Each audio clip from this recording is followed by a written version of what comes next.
Sejumlah besar air limbah beracun dituang ke saluran pembuangan, dibuang ke selokan Sungai Han. 2 tahun kemudian, seseorang menemukan sesuatu mengejutkan di sungai. Itu adalah ikan yang tampak aneh. Ikan itu menggigit pria itu dengan keras, kemudian melarikan diri dan menghilang ke dalam air. Setelah hari itu, orang-orang menemukan makhluk aneh di dekat sungai, seperti kecebong raksasa yang tergantung terbalik. Lalu makhluk itu jatuh ke sungai, menghilang ke dalam air keruh. Seorang pria mengambil sekaling bir, melemparkannya ke dalam.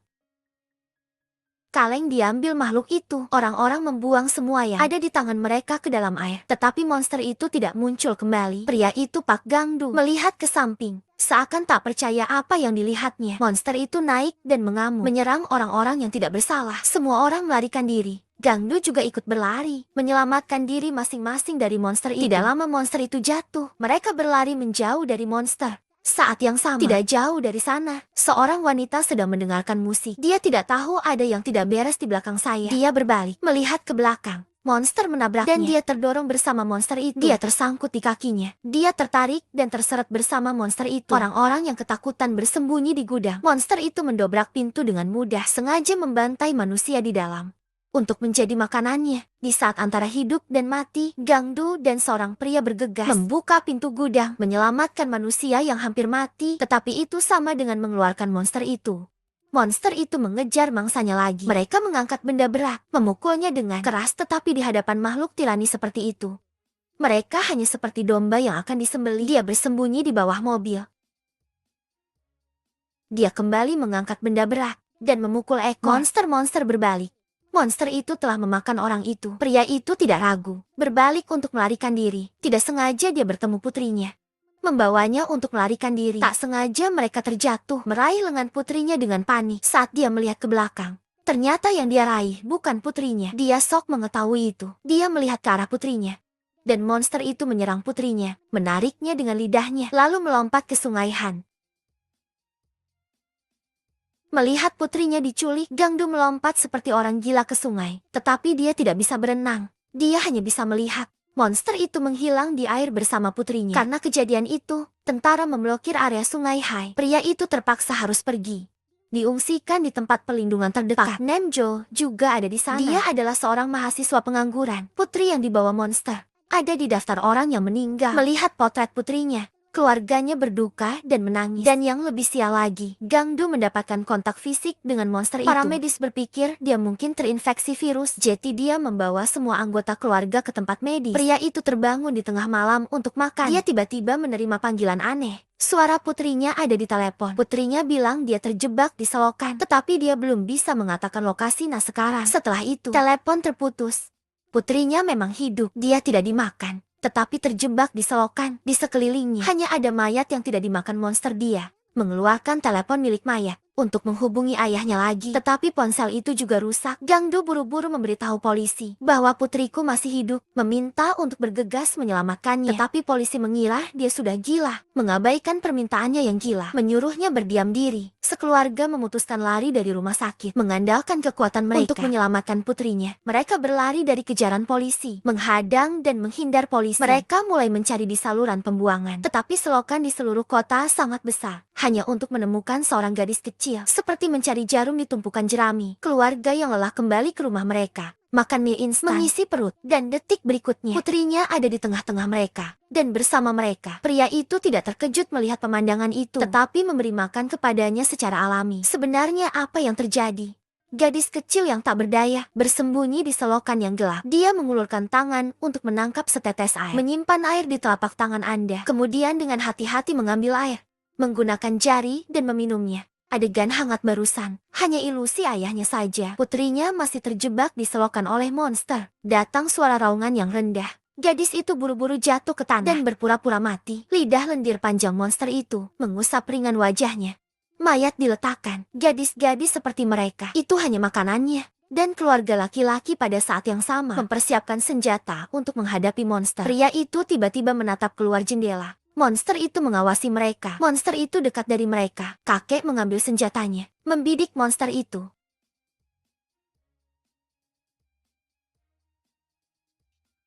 Monster datang dengan ganas. Rumah kecil itu dengan mudah dirobohkan. Kakek mengangkat pistol dan menembak lagi. Monster itu terlempar ke tanah. Mereka mendekat dengan gemetar. Monster di depan mereka sekarang-sekarang. Tetapi saudara yang sembrono itu tiba-tiba menembak. Memaksa monster untuk melarikan diri dengan cepat. Monster itu melarikan diri ke bawah jembatan. Menghindar serangan mereka segera. Pelurunya habis. Monster telah hilang. Bahkan mereka lebih tertarik. Monster itu muncul lagi dan jatuh ke air. Mereka harus menangkapnya. Kali ini kakek bertanya siapa yang punya peluru. Pria itu menawarkan diri untuk memberinya pistol. Di belakangnya, monster itu menyerang lagi. Kakek mengangkat pistol dan menembak lagi.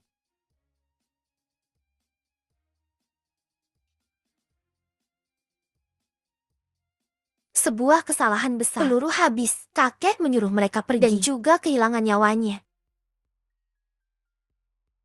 Tidak lama polisi datang. Kakak dan adik melarikan diri dengan tergesa-gesa. Mereka tidak bisa melarikan diri. Selanjutnya, mereka ditangkap polisi.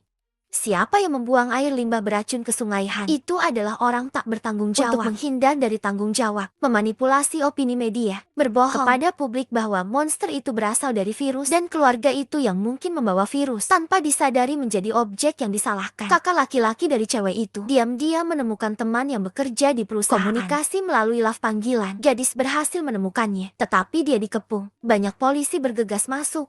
Seorang teman telah memberitahu lokasinya. Dia menempatkan penjepit kertas di colokan, memasukkannya dan menyebabkan kabel korsleting. Lampu pada dan menjadi gelap. Dia mengambil keuntungan dari kekacauan dan melarikan diri. Dia tidak berharap bisa melarikan diri. Berkeliling untuk menghindar, dikejar oleh polisi. Dia melompat dari jembatan dengan tergesa-gesa. Untungnya dia tidak mati lelah. Dia mengeluarkan ponselnya. Kakak laki-laki itu mengirim pesan, mengatakan keberadaan adiknya. Lalu dia memejamkan mata. Kakak perempuan menerima pesan, berlari dengan panik ke tempat tujuan. Dia menemukan selokan tempat gadis itu bersembunyi. Dia terkejut saat melihat monster-monster itu bergegas mendatanginya. Dia bergegas untuk menembak.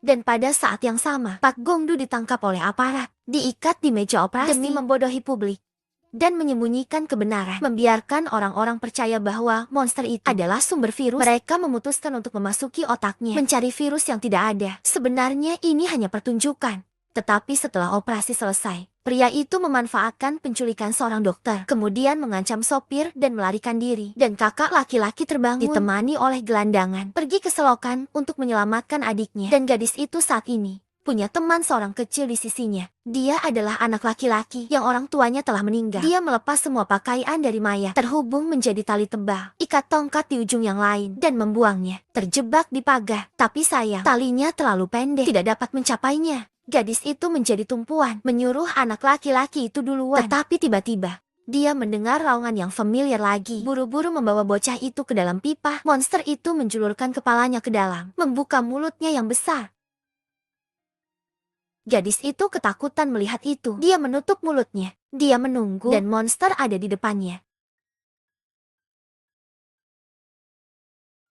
Entah sudah berapa lama, dia bangun dari pingsannya dengan berani melangkah keluar dari pipa. Melihat monster itu sepertinya tertidur, dia mengambil sekaling bir dan melemparnya dengan keras. Tidak ada pergerakan. Melihat tali di atas monster, dia memiliki ide yang berani di benaknya. Angkat kakinya dan bergegas menuju. Monster itu melompat di tubuhnya. Berhasil meraih tali, dia baru saja akan memanjat. Tiba-tiba badannya jadi kaku. Kemudian perlahan tadi itu mengendur. Ekor monster itu menjeratnya. Tetapi monster itu hanya menurunkan gadis itu dengan hati-hati, tidak langsung menyerangnya.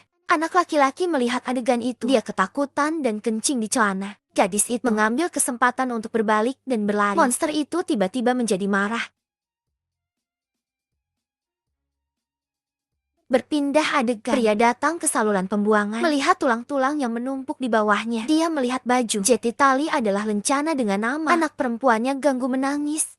Dia mengerti bahwa kali ini benar-benar gila. Melihat lagi ke atas. Monster itu berjalan di atasnya. Dia bisa melihat lengan putrinya. Mungkinkah itu anaknya? Dia belum matikan. Monster itu datang di bawah jembatan, lalu berenang ke sungai. Pria berlari di jembatan, memanggil nama putrinya. Akhirnya lompat ke sungai. Monster naik ke pantai. Siap membunuhnya lagi. Pada saat itu, militer melepaskan gas beracun. Gas beracun kuning yang menenggelamkan segalanya. Monster itu juga terluka parah dan jatuh ke tanah. Pria mengabaikan serangan gas beracun, berjuang untuk membuka mulut monster itu, menarik keluar anaknya dan anak laki-laki. Apakah dia masih hidup? Tetapi sayangnya, untuk melindungi anak laki-laki itu, putrinya dengan berani memberikan hidupnya. Gangdu menggendong putrinya dan pergi. Dia menoleh untuk melihat monster yang sedang berjuang. Kemarahan penuh dendam meledak di hati Gangdu.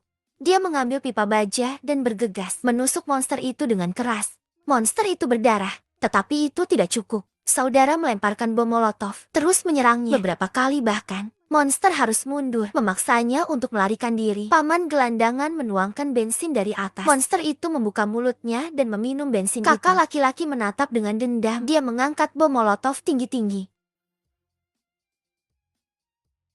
dan melemparkannya. Panah ditembak dengan api. Ternyata itu Namjo, kakak perempuannya. Dia mengangkat busur dan anak panahnya ke monster itu. Monster itu terbakar dalam api. Berteriak kesakitan, segera berlari menuju sungai Han, langsung lompat ke air. Ia memiliki kesempatan untuk bertahan hidup namun Gangdung menusuk pipa baja ke monster. Darah monster menetes ke tanah. Monster benar-benar selesai. Kali ini pria melepaskan tangan kanannya. Terlihat tanda di telapak tangannya. Itu adalah kemarahan seorang ayah. Cukup untuk menghancurkan segalanya. Bahkan monster yang begitu ganas meraung kesakitan dan jatuh ke tanah. Tragedi ini akhirnya berakhir, dan anak laki-laki diselamatkan oleh gadis itu. Dia membuka matanya. Saat ini matanya terlihat gemetar. Tampaknya tenggelam dalam ketakutan. Tetapi itu tidak masalah, karena mulai sekarang dia juga memiliki ayah baru yang pemberani. Gangdu melihat foto bersama putrinya. Dia duduk di dekat jendela, terlihat bosan di kejauhan. Tiba-tiba dia menjadi takut. Perlahan mengambil senapannya, sepertinya melihat sesuatu yang mengerikan. Lalu dia menghela nafas lega dan meletakkan senapannya. Tidak ada yang keluar dari kabut salju. Adegan terakhir dari film. Gongdu dan anak laki-lakinya yang sedang makan di rumah. Berita menampilkan siaran mengadakan konferensi pers tentang insiden monster. Sungai Han menghindar dari tanggung jawab. Pria mematikan TV dengan kakinya. Dia telah mengalami rasa sakit yang begitu dalam. Dia tidak akan percaya retorika palsu itu sama sekali. Monster telah dibunuh olehnya. Dia menikmati sisa hidupnya dengan anak laki-lakinya. Sekarang berikan like dan komentar. Sampai jumpa.